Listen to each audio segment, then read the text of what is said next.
Assalamualaikum warahmatullahi wabarakatuh, sahabat cinta Islam Channel. Salat adalah perintah yang diperintahkan langsung oleh Allah Subhanahu wa taala kepada Nabi Muhammad SAW ketika beliau di-Isra Mi'rajkan. Sebagai seorang muslim, menjalankan salat adalah suatu kewajiban yang harus dijalankan umat Islam dalam kondisi apapun. Jika tidak bisa sambil berdiri, maka dikerjakan sambil duduk. Jika tidak bisa, maka sambil terlentang, dan seterusnya. Dan salat adalah ibadah yang wajib dikerjakan setiap hari hingga ajal menjemput. Tahukah kalian, ternyata salat adalah ibadah yang akan dihisab pertama kali sebelum ibadah-ibadah yang lainnya. Hal ini sebagaimana yang dijelaskan oleh Rasulullah SAW dalam sabdanya. Abu Hurairah radhiyallahu anhu berkata, Rasulullah SAW bersabda, sesungguhnya amal yang pertama kali dihisab pada seorang hamba pada hari kiamat adalah solatnya. Maka jika solatnya baik, sungguh ia telah beruntung dan berhasil.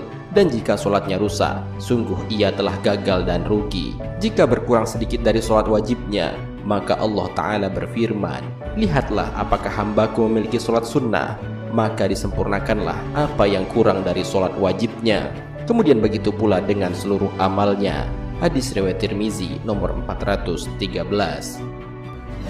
Nabi SAW melalui para sahabatnya dan diteruskan oleh para ulama telah mengingatkan tentang bahaya meninggalkan sholat 5 waktu. Lalu apa sajakah siksa yang akan didapatkan jika kita meninggalkan sholat? Apakah siksa itu ditimpakan semua di dunia atau kelak di akhirat? Mau tahu jawabannya? Simak ulasannya dengan menonton video ini hingga akhir. Sebelum lanjut, bagi kalian yang belum subscribe, silahkan untuk menekan tombol subscribe terlebih dahulu. Aktifkan lonceng notifikasinya. Bagikan video ini kepada teman-teman kalian agar semakin banyak orang yang mendapatkan manfaat dari channel ini. Sahabat cinta Islam Channel, salat adalah kunci dari diterima atau tidaknya setiap amal yang kita lakukan. Bahkan salat menjadi penentu yang paling urgen pada saat manusia ditimbang amalnya pada yaumul hisab nanti. Manakala salat seorang baik, maka akan baik pula seluruh amalnya. Akan tetapi bila salatnya buruk, maka akan buruklah semua amalnya. Rasulullah SAW bersabda, barang siapa yang memelihara atau mengerjakan salat, maka ia akan mendapatkan cahaya atau nur, petunjuk jalan dan kebebasan atau selamat pada hari kiamat. Barang siapa yang tidak memelihara salat, ia tidak akan mendapatkan cahaya, petunjuk jalan dan kebebasan. Bahkan di hari kiamat nanti, ia akan bersama Qarun, Fir'aun, Haman dan Ubay bin Khalaf. Hadis riwayat Ahmad dan Tabrani. Ibnu Qayyim al-Jauziyah rahimahullah mengatakan, kaum muslimin bersepakat bahwa meninggalkan sholat 5 waktu dengan sengaja adalah dosa besar yang paling besar, dan dosanya lebih besar daripada dosa membunuh, merampas harta orang lain, berzina, mencuri, dan meminum minuman keras. Orang yang meninggalkannya akan mendapatkan hukuman dan kemurkaan Allah serta mendapatkan kehinaan di dunia dan akhirat. Dinukil dari Az-Zahabi dalam Al-Kabir, Ibnu Hazm rahimahullah berkata, tidak ada dosa setelah kejelekan yang paling besar daripada dosa meninggalkan sholat hingga keluar waktunya dan membunuh seorang mukmin tanpa alasan yang bisa dibenarkan. Az-Zahabi rahimahullah juga mengatakan, orang yang mengakhirkan sholat hingga keluar waktunya termasuk pelaku dosa besar, dan yang meninggalkan sholat secara keseluruhan, yaitu satu sholat saja, dianggap seperti orang yang berzina dan mencuri. Karena meninggalkan sholat atau luput darinya termasuk dosa besar. Oleh karena itu, orang yang meninggalkannya sampai berkali-kali termasuk pelaku dosa besar sampai dia bertaubat. Sesungguhnya, orang yang meninggalkan sholat termasuk orang yang merugi, celaka, dan termasuk orang murjim atau yang berbuat dosa. Sahabat cinta Islam Channel, setidaknya ada 15 siksaan yang diberikan kepada umat Islam yang dengan sengaja meninggalkan sholat 5 waktu. 6 siksaan diberikan ketika di dunia, 3 siksaan ketika meninggal, 3 siksaan ketika di alam kubur, dan 3 siksaan lagi ketika dibangkitkan dari alam kubur. Pertama, 6 siksaan ketika di dunia. Siksaan yang diberikan oleh Allah Subhanahu wa Ta'ala bagi seorang muslim yang meninggalkan sholat ketika di dunia adalah dicabutnya keberkahan umurnya, dihilangkan tanda-tanda kesalehan di wajahnya, segala amal baiknya tidak akan mendapatkan pahala, doanya tidak akan dikabulkan, tidak mendapatkan bagian dari doa-doa orang-orang soleh, dan akan dibenci oleh kebanyakan orang. Kedua, 3 siksaan ketika meninggal.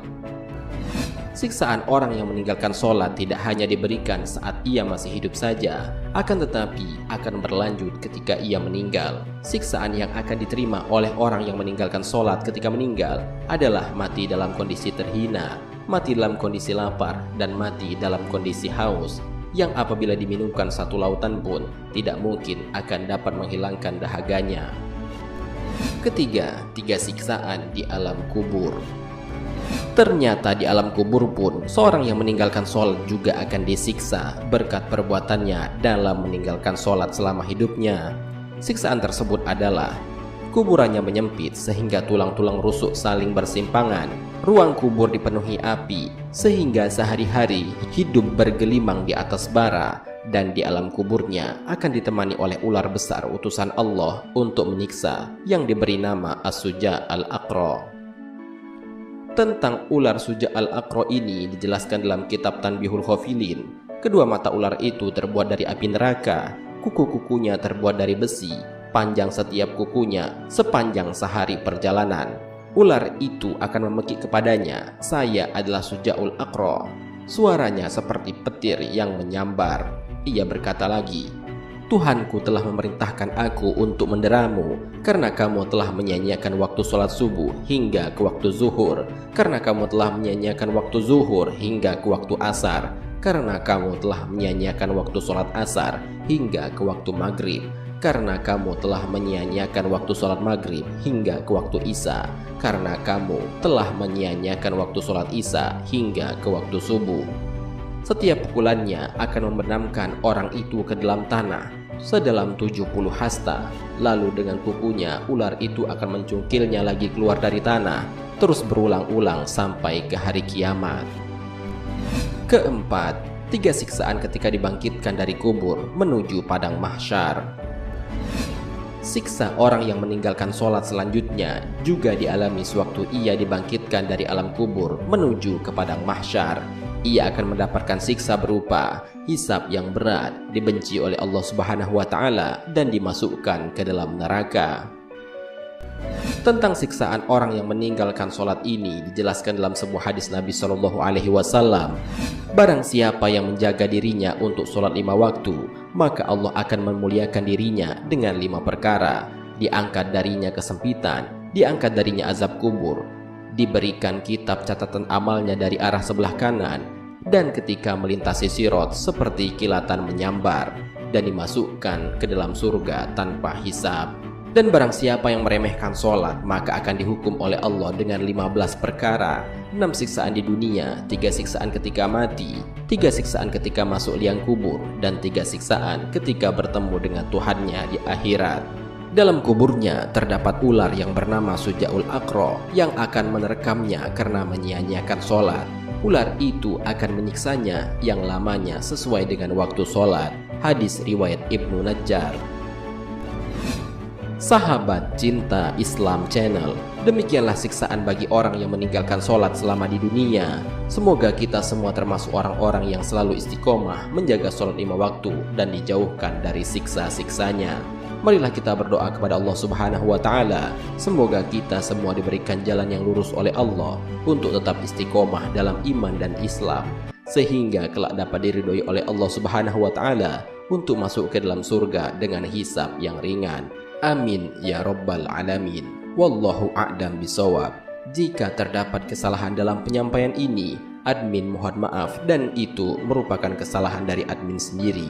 Jika ada benarnya, itu adalah dari Allah Subhanahu wa Ta'ala. Semoga bermanfaat. Wassalamualaikum warahmatullahi wabarakatuh.